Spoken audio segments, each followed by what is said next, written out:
For KRVN Sports, I'm Jayson Jorgensen. We're joined today by UNK Athletic Director Marc Bauer. Loper Athletics gets set for another big year. Marc, I would think being someone in your profession, this has to be a pretty exciting time of the year for you. It is, Jayson. There's a lot of energy, obviously, on campus right now. For us in the athletic department, it started back in August, August 2nd, when football team moved in. So the energy's been fairly high. We've had a lot of students over the summer that stayed here, and so been able to at least visit with them, see how things are going, and I know they're excited to get things rolling just like we are. Lot to talk about. Of course, you got some construction going on at Ron and Carol Cope Stadium with the new scoreboard. Tell us about that project, how it came about, and boy, that certainly will be a great improvement for the facility. It will be.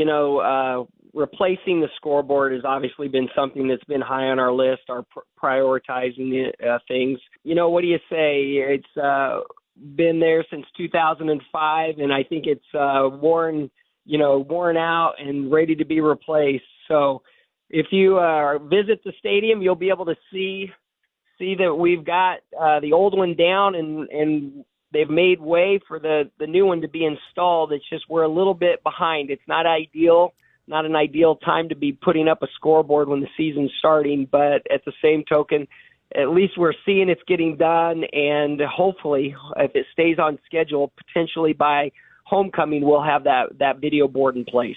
That would be super, and I know this has been a focal point for you. I know this is a project that you guys have wanted to get done for a while.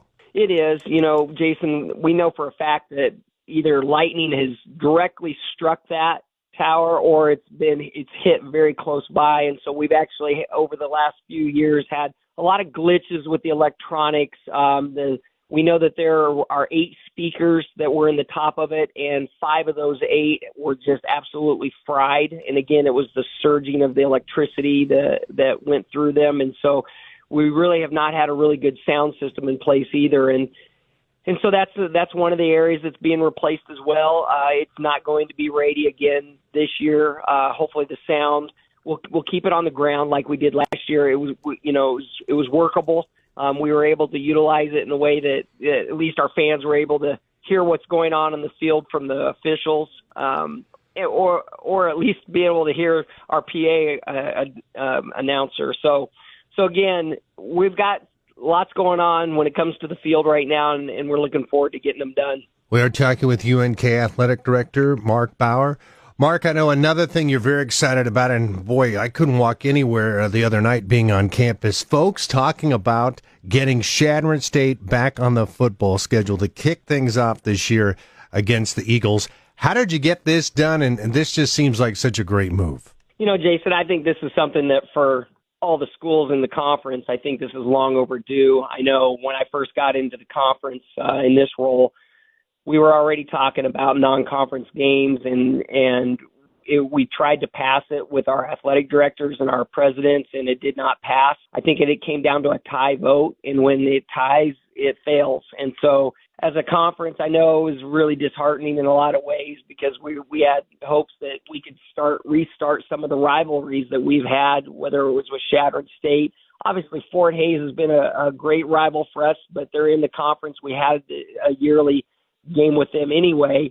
And then there's Wayne State. They not necessarily been as strong as rival as these others, but, it's in state and we're fighting over the same kids, and we'd love to have an opportunity to play them. So anyway, with the advent of the 0 week that was passed in NCAA legislation last year, our schedule now starts off with 2 weekends where we can have non-con games, and then potentially a third that we can place anywhere as a bye week. Fortunately or unfortunately, our bye week is the 3rd week this year. And so, I guess we'll be able to either lick our wounds and get refocused, or hopefully we're, 2-0 and heading into bye week before we, hit the road for some games. And so I guess there's some positive and negative to that, however you want to look at it. But for our fans, Jayson, again, this is long overdue, and this is exciting.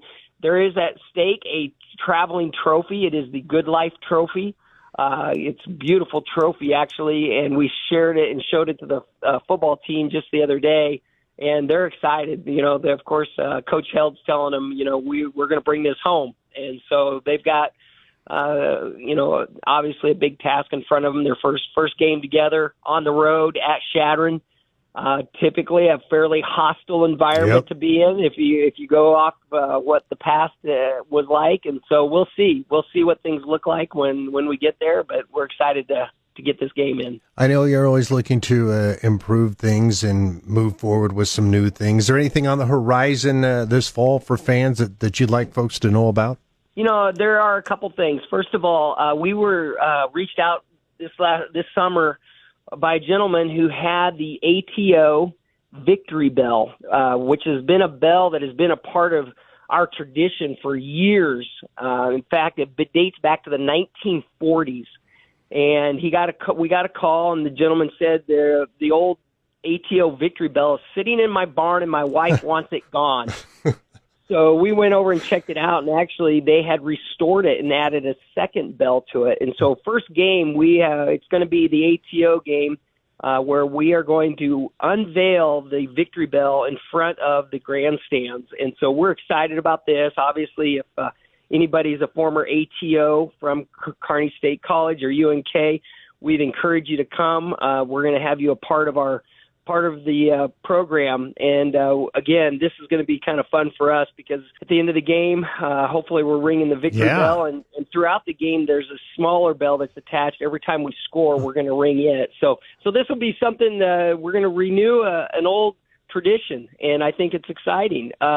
Other than that, we have a stronger focus this year going to be on student tailgate, just the general student body.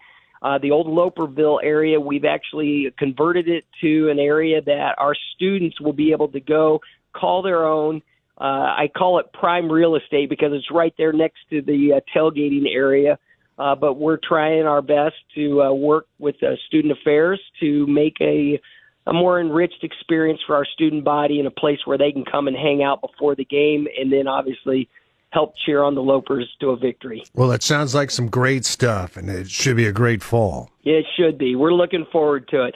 I will tell you this, too. Coach continues to work on the culture of the program. When he first got here, it was all about DDT, the details, determination, toughness. They're continuing this year with a theme, team over me.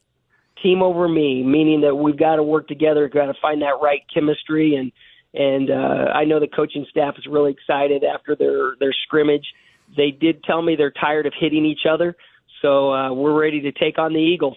That was Loper Athletic Director Marc Bauer. Once again, Loper football opens up the season this Thursday night at Shadron State. That's a game we will bring you at 7 Central on 93.1 The River and 106.9 in Kearney. For KRVN Sports, I'm Jayson Jorgensen.